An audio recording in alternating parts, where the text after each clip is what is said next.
কা বলবৎ হলে 1,90,00,000 হিন্দু বাংলাদেশীয়ে অসমত নাগৰিকত্ব লাভ কৰিব এটো ভয়ংকৰ সমস্যা আৰু সেই কাৰণে কাটো অসমৰ জাতীয় প্ৰশ্ন কা আমি বিৰোধিতা কৰিবই লাগিব কা আমি বাতিল কৰাব পাৰিবই লাগিব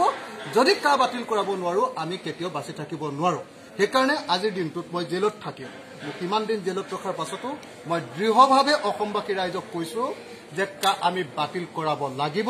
তাৰ কাৰণে যিমান দিন যুদ্ধ কৰিব লাগে যিমান দিন যুঁজ কৰিব লাগে যিমান দিন সংগ্ৰাম কৰিব লাগে কিমান দিন সংগ্ৰাম কৰিবলৈ প্ৰস্তুত হ'ব লাগিব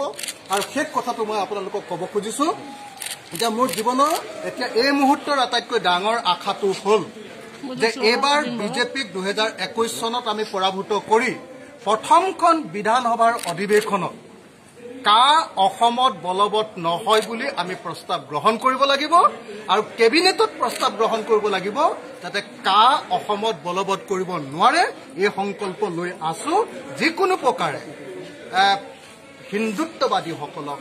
মুছলমান মৌলবাদীসকলক অৰ্থাৎ বিজেপি আৰএছএছ আৰু এআইডিএফক পৰাভূত কৰিবৰ কাৰণে সমগ্ৰ অসমবাসী ৰাইজক সাজু হ'বৰ কাৰণে মই আহ্বান জনাইছো আৰু মই আশা কৰিম যে অতি সোনকালে ময়ো জেলৰ পৰা ওলাম এই মাহৰ ভিতৰতে জেলৰ পৰা ওলাম আৰু সমগ্ৰ অসমবাসী ৰাইজক ঐক্যবদ্ধ কৰি অসম বিধানসভাৰ 2021 নিৰ্বাচনত বিজেপিক পৰাভূত কৰি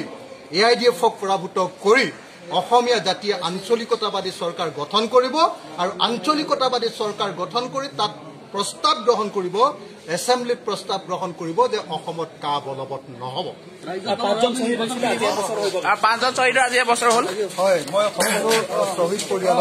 সকলো শহীদ পৰিয়ালৰ প্ৰতি প্ৰণিপাত জনাইছো শ্ৰদ্ধা জনাইছো আৰু শহীদসকলৰ প্ৰতি মই Channel East, the voice of North.